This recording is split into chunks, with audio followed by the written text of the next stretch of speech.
রেডিওতে খেলা শুনতাম, তখন এই মোহামেডান ক্লাবের খেলা শুনেছি আমাদের তৎকালীন পূর্ব পাকিস্তানের এবং কলকাতার মোহামেডান স্পোর্টিং ক্লাবের।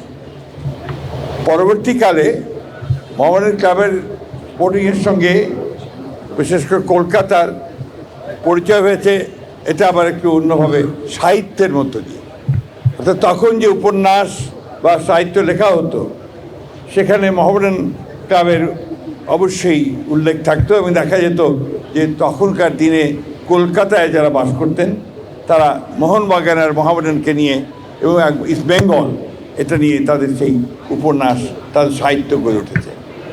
আজকের আমাদের অত্যন্ত জনপ্রিয় সভাপতি যারা বরকতুল্লাহ বুলু মঞ্চে উপবিষ্ট আছেন, আমার কলেজ জীবন থেকে বন্ধু আমাদের মনিরুল হক চৌধুরী সাহেব, সকলের নাম বলতে গেলে অনেক নাম বলতে হবে। আমি শুধু বলতে যে এই মোহামেডান ক্লাবের যারা সুহৃদ, যারা ভালোবাসেন মোহামেডান ক্লাবকে, এবং পরিচালকবৃন্দ, কর্মকর্তাবৃন্দ এবং আমাদের মোহামেডান ক্লাবের সাবেক খেলোয়াড় এবং সদস্যবৃন্দ, আসসালামু আলাইকুম। আজকে একটা জিনিস প্রমাণিত হয়েছে যে যারা খেলাধুলা করে তারা জনগণের কাছে প্রিয় মানুষ। কারণ প্রমাণিত হয়েছে যে আজকে দেখবেন এখানে যারা এমপি মন্ত্রী হয়েছেন এরা সবই কিন্তু মোহামেডান ক্লাবের সঙ্গে জড়িত। দ্যাট মিনস এরা জনপ্রিয় মানুষ, এটা কিন্তু সার্বজনীন। আজকে এই যে নিয়াজ বসে আছেন আমাদের সামনে, ওর বাবা ছিলেন আমাদের শিক্ষক। রকিবুল হাসান তো আছেই, আমাদের রৌফলের ছোট ভাই। হ্যাঁ, ছোট না, রৌফলের ছোট ভাই তো। হ্যাঁ, রৌফল ছিল আমাদের এক ক্লাস জুনিয়র কন্টেম্পোরারি। বাট এটা একটা আলাদা জগৎ।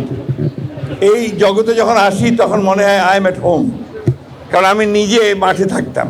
অবশ্য আমি একেবারে মফস্বলের মানুষ, আপনাদের মতো এই ঢাকা মহানগরের মানুষ ছিলাম না। নান্নু সাহেবের খেলা দেখে খুব ভালো লাগতো, মনে হতো যে সত্যিকার অর্থেই নান্নু ভালো খেলছে। ক্রিকেটের সঙ্গে বেশি জড়িত ছিলাম, একসময় ক্রিকেট কন্ট্রোল বোর্ডের মেম্বারও ছিলাম।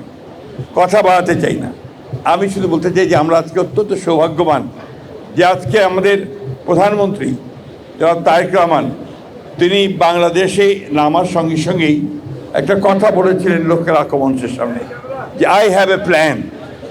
এই প্ল্যানটি তিনি কার্যকর করা শুরু করেছেন।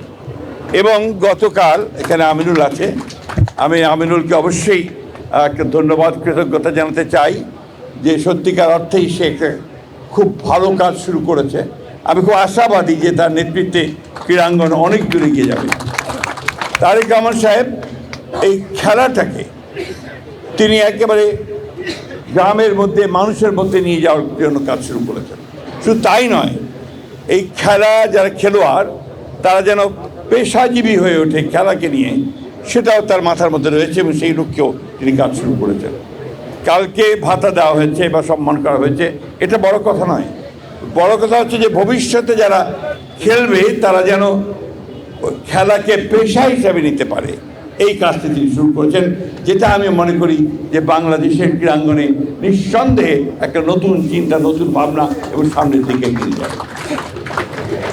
প্রিয় ভাইয়েরা, আমরা খেলাধুলাকে আমাদের অন্তরে ধারণ করি। আমি এখনও সুযোগ পেলে মাঠে ক্রিকেট খেলা দেখতে যাই, এবং যদি আবাহনী মোহামেডান ফুটবল খেলা হয় তাহলে আবার দেখতে যাব। কারণ এগুলো আমাদের প্যাশন। আমরা ছোট থেকে গড়ে উঠেছি এই ধরনের আপনার আনন্দ উপভোগ করার মধ্য দিয়ে।